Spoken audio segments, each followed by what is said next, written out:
This is Heather Swantek and Jesse Schafer.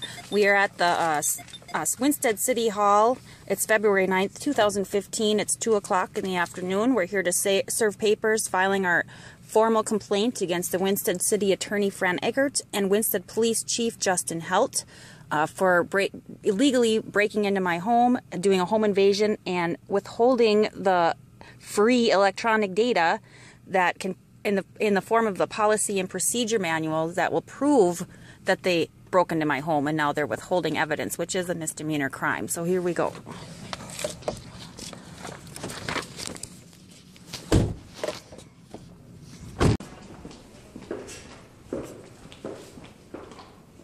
Hello.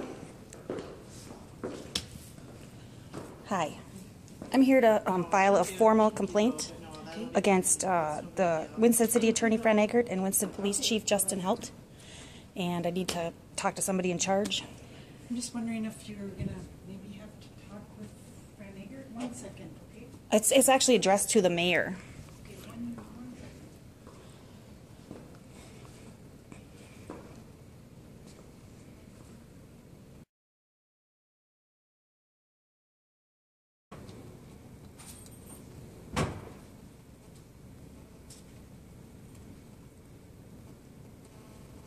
Hi. And what's your name and title? My name is Deb Belter, the city clerk. Okay, Treasurer. great. I want to file a complaint against Fran Eggert and Police Chief Justin Heldt for illegally withholding free electronic data in the effort to cover up the crime of them basically home invasion, which I can prove with the free electronic data in the form of the police and policy manual, Winsted Police Policy, but I'm not being given it, which I know it's my right to. I've asked them several times. It has not been given to me. This is addressed to the mayor. I'd appreciate it if it got to him. I don't think it will. I'm sure it won't get handled because it hasn't been handled. I just called the mayor because I don't deal with this kind of thing, or city administrator. I just need to make sure it gets to him. Yeah, and he can't come up right now. He really basically does not have a vehicle. So I will give it to him, definitely. Just to let you know, I'm documenting this. I'm also going to the Winsted paper to make them aware of the local corruption going on, and so that I have it documented. And I'm going to make the public aware.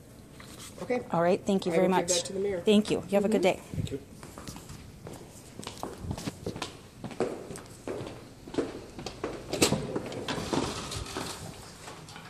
I'd actually print the story because they did the story against me, which wasn't even true. So it is February 9th, 2015. It's about 2:30 probably in the afternoon. And here we go. It's Heather Swantek and Jesse Schafer. Hi, is the editor in? I need to know who's calling. Jesse Schafer and Heather Swantek. Okay, and in regards to? In regards to filing a complaint with the Winsted City Hall about Justin Heldt and Fran Eggert and conspiracizing to cover up a crime that was committed in the city of Winsted. Is this like a... That's the formal complaint that we dropped off at City Hall that we're filing against. We'd like the story to be ran because they ran it against us when they illegally broke into our home. But now they're covering it up. So, you know, Okay, it's a misdemeanor will need crime. to get him... Let me take this back to you.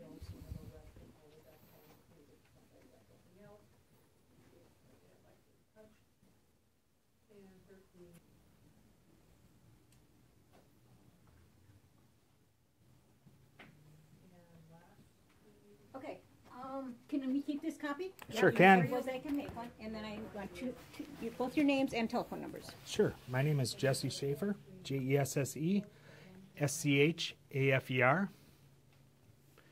Her name is Heather Swantek, common spelling. Swantek. T-E-K? That's correct. Okay. Is there telephone numbers for either one? 612-702-8152. 81552. That's correct. Okay. I will give this to him. He will look this over, and he will contact you And by what's his phone. name? Ivan. Ivan? Last name? Raconteur? Okay. Sounds good. Okay. You good? That will be great. And then he'll go from there, because he doesn't have time to communicate right now. Okay. All right. Thank you. Thank you. Thanks. Right now we're going to be coming up to my house, or our house that we had. I'll show you where they were parked when they tried to serve these papers, they tried to do them all like under the radar. Like the one officer was parked right here in front of this greenhouse here. My house is way the hell up there. And there's also a front entrance. Why they were at the back entrance, I don't know. At the corner here is where Officer Heldt decided to park when they come and raided the house for no reason. Now this is the garage. This is the back door. You see how close that is together? Jesse was in that garage when they supposedly came to that door and knocked and yelled and yelled and yelled. They have all said in court on the stand, they've given testimony that there was absolutely no noise. Now look at the front door. Why wouldn't you go to the front door? I don't know. Clearly marked. Clearly marked. Sidewalk going right up to it. That's all open. Home invasion seems to be his specialty. Yeah. Then he covers it up with not giving the free public data that is supposed to be made available a long time ago, almost a year ago now. Meanwhile, I've exhausted all my resources to have to pay for an attorney for something I could have proved immediately. Oh, we got a treasure chest of things now. Adventures, adventures, adventures. I don't know. Anyway, so they have all testified under oath that there was no excessive noise outside, not even a plane in the sky. So there's no reason Jesse should not have been able to hear them yelling and calling out had they have done so. Not to mention, there was a doorbell on the back door that rang specifically into the garage where Jesse and my son were, just in case somebody were to come and he could be alerted to somebody, you know, coming to the house. So that story really doesn't fly. Supposedly they're going in after a burglar. Why in the hell they didn't have their recorders on then, I have no idea. My assumption would naturally to be because that's not what they were really doing. We all know that. Otherwise, I would have gotten the policy procedure manuals that states what they should have been doing. But they don't want to give me that. They don't want to give me the evidence that clearly states that they illegally did a home invasion and now are covering it up illegally. And then right. Why couldn't they go there? And she was at work. He had been to my work several times. He come in and out of the parking lot at all hours of times I'd been working. He knew my work schedule. He knew exactly where I was. There was no reason he couldn't come to my work where he knows I would be served. The thing was, I always left for break at 10 o'clock. He knew this because he had been repeatedly stalking me at work. So this was all in the big works for him, as far as I'm concerned. You know, he can try to prove otherwise, but give me the policy procedure manuals. I'll just prove that you did an illegal home invasion and now we're illegally covering it up. So I would work at St. Mary's Care Center, which is, I don't know, maybe just across town. It's a small town. He knew I always got off work at 10 a.m. This particular day, I was training somebody on the med cart. I was a half an hour late, actually 35 minutes late. So when I come home from break, they expected me to already be on break, which is why they illegally entered into my home at 10:30 when I would have been returned to work. They maybe should have checked things because not everything went to their plan. At 10:35, I enter my residence and find them both in there. No guns drawn, no radios being used. They're sitting there whispering with their heads together at the landing of my back door entrance with the door locked behind them. I don't know anybody who locks the door behind them to go in after a burglar. That's just nonsense. Unless they're in the commission of a crime. Unless they're in the commission of a crime, of course. And then, of course, they wouldn't turn over the policy and procedure manuals, would they? Because that would clearly state that they were illegally entering into there.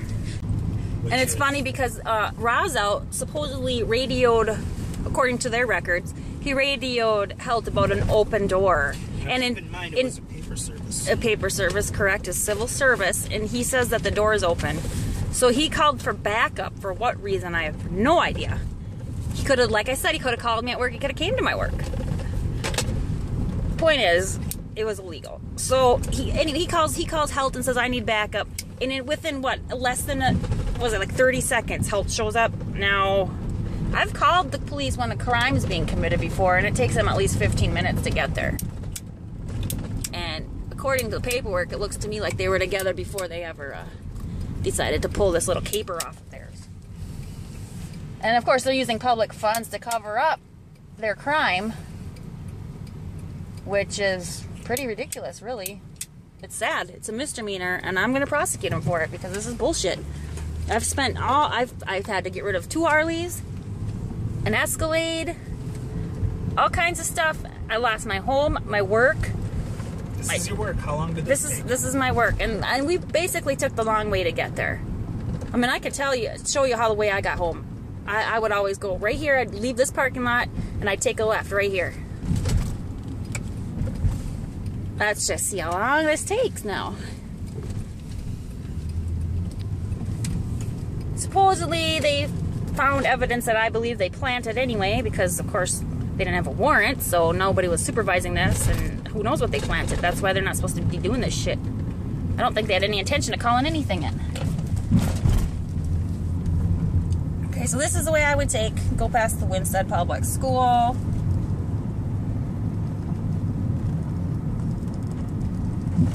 And this guy had been harassing me. Cheif Heldt had been harassing me every day I worked. I got to the point for a while I was having Jesse drive me, and then we were going to go right. I was having Jesse actually drive me to work and pick me up, because every time I would go to leave for break or to leave my shift, he'd be riding through the parking lot again. I don't know what his reasoning was, but it was enough to scare me.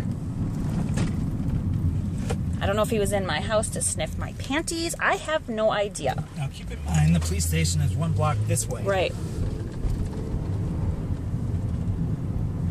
No, I think this trip maybe takes 2 minutes, if that. The point being, went the long way to just deliver the papers at an odd time of the day. The time of the day, I'm not even gonna be home. They had been there that Friday too at an actual normal hour, but I was in the restroom, and when I went to the door, they had already left, and Razzo had shown up in an undercover police. This is bullshit. I've had to get rid of 2 Harleys, an Escalade, all kinds of stuff. I lost my home, my work.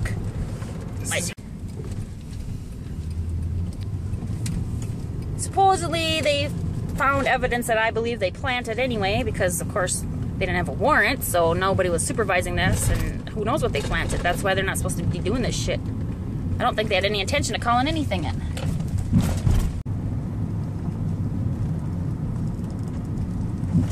And this guy had been harassing me. Cheif Heldt had been harassing me every day I worked. I got to the point for a while I was having Jesse drive me, and then we were going to go right. I was having Jesse actually drive me to work and pick me up, because every time I would go to leave for break or to leave my shift, he'd be riding through the parking lot again. I don't know what his reasoning was, but it was enough to scare me. I don't know if he was in my house to sniff my panties. I have no idea. Now the point being, went the long way to just deliver the papers at an odd time of the day. The time of the day, I'm not even gonna be home. They had been there that Friday too at an actual normal hour, but I was in the restroom, and when I went to the door, they had already left, and Razzo had shown up in an undercover police car way far away where I showed you where he parked the first time. And by the way, we had an RV park there, so you couldn't see around it. You couldn't even see the house from where they parked. Why would you need to go in the back way in an undisclosed location in an undercover car to serve civil papers? That was a stakeout as far as I'm concerned. And show me otherwise. Give me your policy and procedure manuals. That's all I'm asking for. It's just to prove that you were in there fucked up. I seen a police officer sitting right here. I pulled up. Jesse's truck was right on the long side of the house. I pulled into my driveway. Heldt's car's way up here on the other side of the corner. What the fuck? Why are you not using my front door anyway? When it's so clearly the fucking front door, you know? And all this is done with public funds, people. Public funds. Public funds used to commit crime. Lawless McLeod County. Lawless McLeod County. Now, how are we supposed to trust any conviction or prosecution or any due diligence of law by them? That doesn't exist when you got criminals running the system. So that's that. Surprised we're not being followed yet, but I'm sure they're pissing in their pants, so